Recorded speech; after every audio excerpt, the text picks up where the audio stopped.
বাংলাদেশে জামাত শিবিরের রাজনীতি করার কোনো অধিকার নেই, সাফ জানিয়ে দিচ্ছে বিএনপি।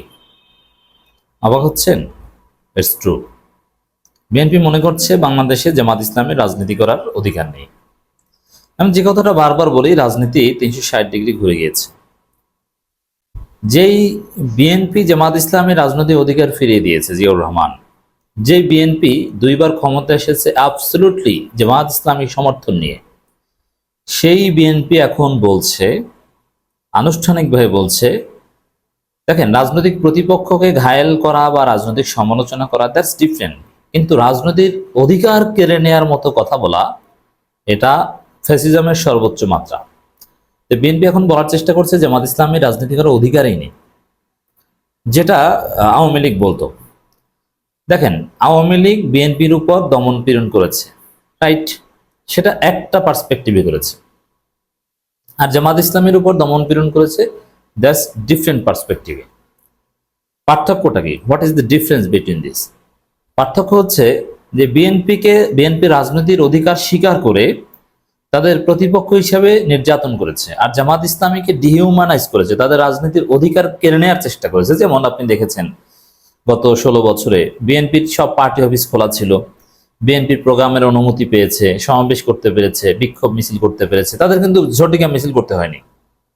এগুলোর মধ্যেই তাদেরকে নানান মিথ্যা মামলা টামলা দিয়ে কিছুটা হয়রানি করেছে। আর জামাত ইসলামের ক্ষেত্রে তাদের সব পার্টি অফিস বন্ধ, তাদের সভা সমাবেশ নিষিদ্ধ, তারা যা করেছে ঝটিকা গোপন।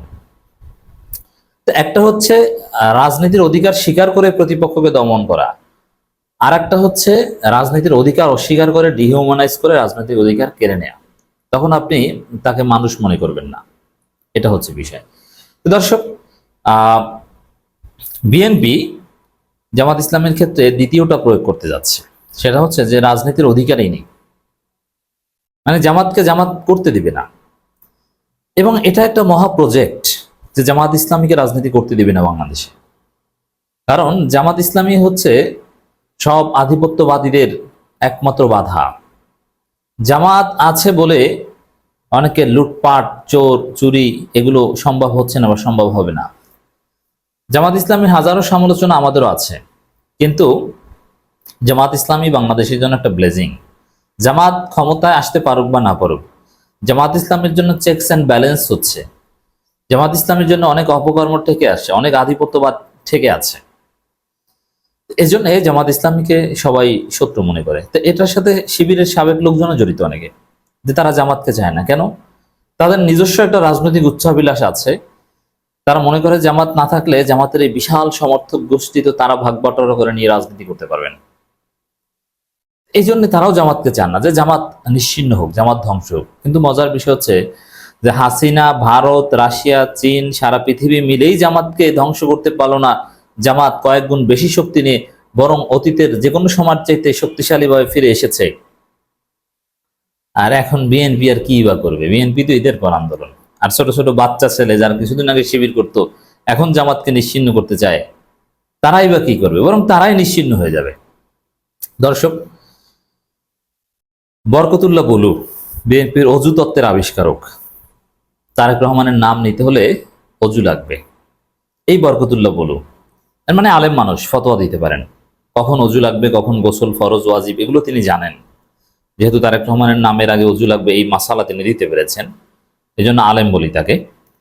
বিএনপির আলেম, ফকিহ, মুফতি বরকতুল্লাহ বুলু, নামটাও কিন্তু মুফতি মুফতি, বরকতুল্লাহ বুলু বলেছেন। বরকতুল্লাহ বন্ধু ঠিক আছে, বুলু আবার এটা আবার কোনো মুফতি মুফতি নাম না, যাও এটাও জায়েজ তার কাছে, যেহেতু আলেম মানুষ। তিনি বলছেন 47, 52, 71কে যারা অস্বীকার করে তাদের বাংলাদেশে রাজনীতি করার অধিকার নেই। দেখেন, এই প্রশ্নটা অবতারণা করার মানে কি? বাংলাদেশে কি আদৌ কেউ 47, 52 কিংবা 71কে অস্বীকার করে? মানে এটা কোনো প্রশ্নই না, এরকম কোনো বিষয়ই নাই, ঘটনাই নাই। তারপরে এই ঘটনাটা, এটা হাসিনা সেম কাজ করতো, যেটা নাই সেটা বলে কাউকে ওই দোষে দোষী করার চেষ্টা করতো। আসলে এটা নেই। বাংলাদেশে একজন নাগরিককে কেউ দেখাতে পারবে না, লেট অ্যালন পলিটিক্যাল পার্টি, যে 47কে, 52কে কিংবা 71কে অস্বীকার করে, কেউ নেই। কিন্তু বিএনপি বলছে যে যারা অস্বীকার করে তাদের রাজনীতি করার অধিকার নেই। এর অর্থ কি? এর অর্থ হচ্ছে তারা মনে করে যে জামাত ইসলামী এখন 47-52 ওটা তো কথার কথা, মূল হচ্ছে আর 47ও জামাতকে অভিযুক্ত করে। 47-52 যদি বাদ দিই, এই কথাগুলোর মূল কারণ হচ্ছে জামাত ইসলামী এমনকি শিবির তাদেরকেও মনে করে যে তারা 71কে অস্বীকার করে, অতএব তাদের রাজনীতি করার অধিকার নেই। এই যে বয়ান, এটা হচ্ছে ভারতীয় বয়ান। এই বয়ানের উপর ভিত্তি করে হাসিনা জামাত নেতাদের ফাঁসি দিয়েছে, শিবিরকে নির্বিচারে গুলি করে হত্যা করেছে, গুম করেছে, খুন করেছে, চক্ষু উপড়ে ফেলেছে, হাত পা ভেঙে দিয়েছে, এই বয়ানের উপর ভিত্তি করে। এটাই হচ্ছে লেজিটিমেসি। তাদের রাজনীতি করার অধিকারই নেই। কিসের রাজনীতি করবে? অধিকার নেই, তুমি রাজনীতি করতে আসছো কেন? তাহলে তোমার হাত পা ভাঙবে, চক্ষু তো উঠাবই। তো বিএনপি যে বয়ান, এর অর্থ হচ্ছে যে বিএনপি ক্ষমতায় আসলে তারা আবার ফ্যাসিস্ট হয়ে উঠবে, জামাতের অফিস বন্ধ করে দিবে, বিএনপি ক্ষমতায় আসলে শিবিরের ছেলেদের হাত পা ভেঙে ফেলবে। এখন বলবেন যে সেই 71 সালে যারা অস্বীকার করেছিল, দেখেন 71-এ যারা জামাতের রাজনীতি করতো তারা তো এখন কেউই নেই।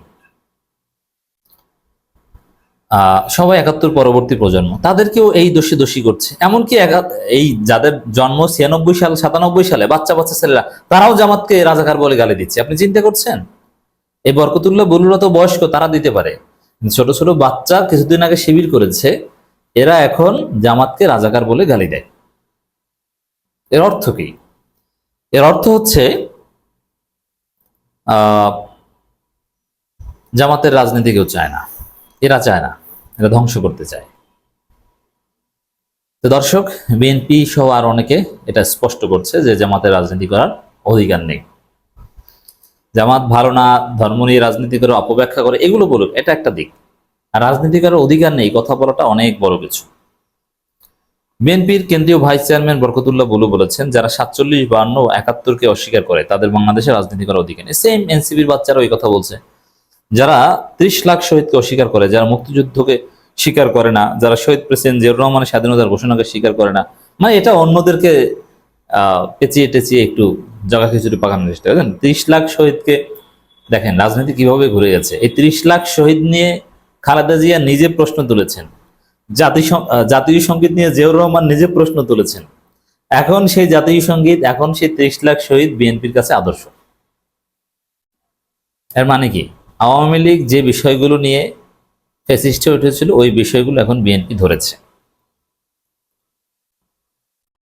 বরকতুল্লাহ বলবেন, দেশের মুক্তিযুদ্ধের একমাত্র দল হচ্ছে বাংলাদেশ জাতীয়তাবাদী দল, মানে 1971 সালে ছিল এমন ভাব নিচ্ছে, অথচ মুক্তিযুদ্ধ অনেক পরে প্রতিষ্ঠিত এই দল। এই দলটি গঠন করেছিলেন স্বাধীনতার মহান ঘোষক জিয়াউর রহমান। দেখেন, জিয়াউর রহমান স্বাধীনতা ঘোষণা করলে সেটা আর্মি হিসাবে, সেটা বিএনপি নেতা হিসেবে নয়। তো এই হচ্ছে, মানুষ বলছে যে অধিকার শুধু বিএনপির, আর কার অধিকার নেই, এরা হচ্ছে চেতনা ব্যবসায়ী। তো দর্শক, জামাত শিবিরের রাজনীতি করার অধিকার নেই, এটাই বিএনপি সহ একটা অংশ সাব জানিয়ে দিচ্ছে। তো আগামী দিনের রাজনীতি জামাত ইসলামের জন্য অত্যন্ত জটিল। তার ফলাফলটা একটু বলে দিই। এই সেম স্ট্র্যাটেজি ফলো করতে যে হাসিনা পালিয়েছে। তা হাসিনার শক্তি ছিল 100-99, আর এই সেম স্ট্র্যাটেজি ফলো করতে গিয়ে বিএনপি অচিরেই পালাবে, বা যারা এই ভারতের দালালি করবে তারা পালাবে। কারণ বিএনপি বা ওই ছোট বাচ্চাদের শক্তি হচ্ছে 100-10, 5। হাসিনার চাইতে 95 গুণ 94 গুণ কম। তো এরা পালানোটা জামাত শিবিরের তুরির ব্যাপার।